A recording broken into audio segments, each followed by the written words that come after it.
Hello friends, welcome back to my channel legal help in Hindi. Friends, आज के इस video में हम पंजाब और हरियाणा हाई कोर्ट के एक लेटेस्ट जजमेंट के बारे में बात करने वाले हैं, जो कि बात करता है बच्चे की कस्टडी को लेकर। और जब भी कोर्ट में कोई बच्चे की कस्टडी को लेकर केस होता है तो इस बात को डिसाइड करना कोर्ट के लिए बहुत मुश्किल हो जाता है कि बच्चे की कस्टडी किसको मिलनी चाहिए, माँ के पक्ष में जाना चाहिए या फिर पिता के पक्ष में जाना चाहिए। तो कुछ इसी तरह की बात करता है हमारा आज का ये जजमेंट, और केस का नाम है रजत अग्रवाल वर्सेस सोनम अग्रवाल। तो चलिए शुरू करते हैं आज का ये वीडियो। और अगर आपको इस जजमेंट की PDF कॉपी चाहिए तो नीचे आपको लिंक मिल जाएगा, वहां से आप इसे डाउनलोड कर सकते हैं। और अगर आपको वीडियो और जानकारी अच्छी लगे तो आप इसे लाइक और शेयर भी जरूर करिएगा। इस केस की सुनवाई जस्टिस अशोक कुमार वर्मा और जस्टिस ऑगस्टीन जॉर्ज मसीह की बेंच कर रही थी। दोस्तों, यूं तो बेटा हो या फिर बेटी हो, बच्चे की परवरिश में माँ बाप का साथ होना बहुत ज़रूरी है और उन दोनों की अपने आप में एक बहुत बड़ी भूमिका होती है।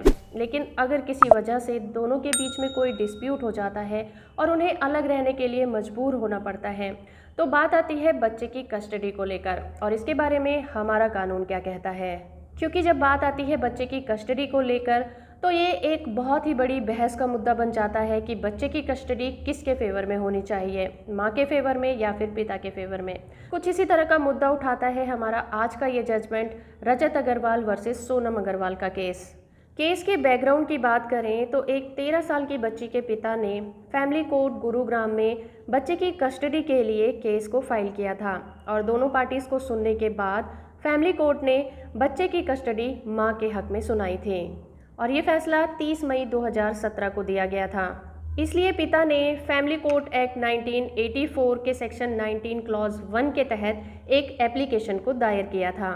उन्होंने कोर्ट को अपनी सफाई में कहा कि वो खुद एक प्रैक्टिसिंग लॉयर हैं और उस बच्ची के पिता भी हैं, इसलिए बच्चे की कस्टडी उन्हें लेने का पूरा अधिकार है और बच्ची अब 13 साल की है। क्योंकि अगर माँ को बच्चे की कस्टडी दी जाती है तो शायद वो उस बच्चे की ठीक तरह से देखभाल या फिर भरण पोषण नहीं कर पाएगी, क्योंकि वो एक वेल सेटल पर्सन है। इसलिए बच्चे की कस्टडी माँ को ना देकर पिता को देनी चाहिए। लेकिन दूसरी तरफ माँ की तरफ से ये दलील दी गई कि बच्चे की कस्टडी माँ के पास रहनी चाहिए, क्योंकि माँ एक वेल एजुकेटेड महिला है और बच्चे को अच्छा एजुकेशन और अच्छा रहन सहन दे सकती है, जिसकी वजह से बच्चे की कस्टडी माँ के पास ही रहनी चाहिए। तो कोर्ट के पास सबसे बड़ी प्रॉब्लम यही थी कि बच्ची अब 13 साल की थी, अब उसकी कस्टडी माँ को दे या फिर पिता को दे। तो वैसे अगर कानूनन देखा जाए तो जब बच्चे की एज 5 साल से कम उम्र की होती है तो हमेशा बच्चे की कस्टडी को माँ को ही दिया जाता है, क्योंकि माँ ही उसे वो प्यार, दुलार और स्नेह दे सकती है और फुल टाइम अटेंशन दे सकती है, जो कि 5 साल से कम उम्र के बच्चे को चाहिए होती है। लेकिन यहाँ पर मामला था 13 साल की बच्ची का। कोर्ट ने कहा कि वैसे देखा जाए तो जब बच्चे की उम्र 5 साल से कम होती है तो नॉर्मल बच्चे की कस्टडी माँ को ही दी जाती है, लेकिन यहाँ पर अगर बच्ची 13 साल की है तो यहाँ पर ये देखना होगा कि बच्ची के लिए सही क्या होगा, उसे किसकी कस्टडी में जाना चाहिए। यूं तो देखा जाए तो पिता को ही परिवार का मुखिया माना जाता है और वो ही परिवार का एक अर्निंग सोर्स भी होता है। यहाँ पर पिता की दलीलों से साफ था कि वो एक वेल सेटल पर्सन है, उसकी अच्छी अर्निंग है, वो बच्ची को अच्छी एजुकेशन देने के साथ साथ अच्छी ज़िंदगी भी दे सकता है, उसकी हर तरह की ज़रूरतों को पूरा कर सकता है। कोर्ट ने यहाँ पर दोनों की दलीलों को ध्यान में रखा, जिसमें पति ने ये कहा था कि वो एक बहुत ही वेल सेटल और एक इंट्रोवर्ट इंसान है, उसकी ना तो कोई सोशल लाइफ है और ना ही उसके कोई यार दोस्त है, जिसकी वजह से वो फुल टाइम अटेंशन अपनी बेटी को दे सकता है और अच्छी परवरिश कर सकता है। लेकिन दूसरी तरफ देखा जाए तो माँ ने ये दलील दी थी कि जब बच्चे की कस्टडी उसके पास थी तो बच्ची की एजुकेशन में किसी तरह की कोई कमी नहीं आई थी, बच्ची के मार्क्स अच्छे आ रहे थे और बच्ची एजुकेशन के मामले में अच्छा कर रही थी, माँ उसे अच्छी ज़िंदगी दे रही थी। माँ ने ये कहा था कि वो अपने बच्चे की पिता से ज़्यादा अच्छी परवरिश कर सकती है और बच्ची नाबालिग है, इसलिए भी बच्ची की कस्टडी माँ को ही देनी चाहिए।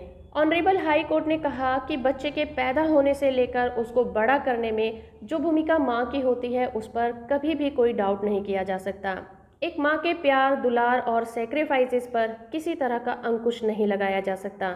एक माँ ही अपने बच्चे की दुनिया संवारती है। एक माँ का अपने बच्चे को पालने का और इस दुनिया से बचाने का उसका अलग ही नज़रिया होता है। एक एडोलसेंस लड़की जो कि 13 साल की है, बिना किसी दमदार कारण के मां से अलग नहीं होनी चाहिए। कोर्ट ने अपने डिसीजन में ये भी ऐड किया कि एक माँ बच्चे के लिए अनमोल तोहफा होती है। माँ एक असली खजाना है, एक बच्चे के लिए पहली इंस्पिरेशन होती है। और यहाँ पर तो बात 13 साल की नाबालिग बच्ची की है, क्योंकि इस उम्र में बच्चे में बहुत सारे फिजिकल और मेंटली चेंजेस आते हैं। एक लड़की होने के नाते वो अपनी माँ के साथ ज़्यादा कंफर्टेबल होकर बात कर सकती है, अपनी प्रॉब्लम को डिस्कस भी कर सकती है।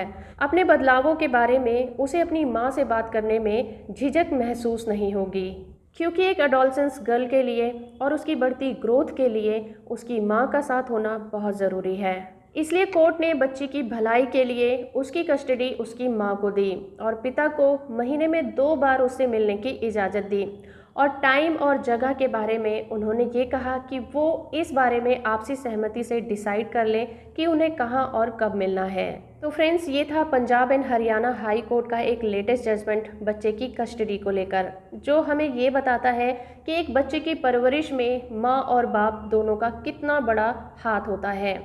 लेकिन अगर बदकिस्मती से किसी एक को चुनना पड़े तो ये बता पाना बहुत मुश्किल है कि बच्चे की परवरिश कौन ज़्यादा अच्छी तरीके से कर सकता है। तो फ्रेंड्स, आई होप कि ये वीडियो आपको पसंद आया होगा। वीडियो अच्छा लगा है तो आप इसे लाइक और शेयर जरूर करिए। चैनल को सब्सक्राइब कर लीजिए, साथ में ऑल नोटिफिकेशन बटन को भी ऑन रखिए, ताकि जब भी मैं कोई नई वीडियो अपलोड करूँ आप लोग उससे अपडेट होते रहें।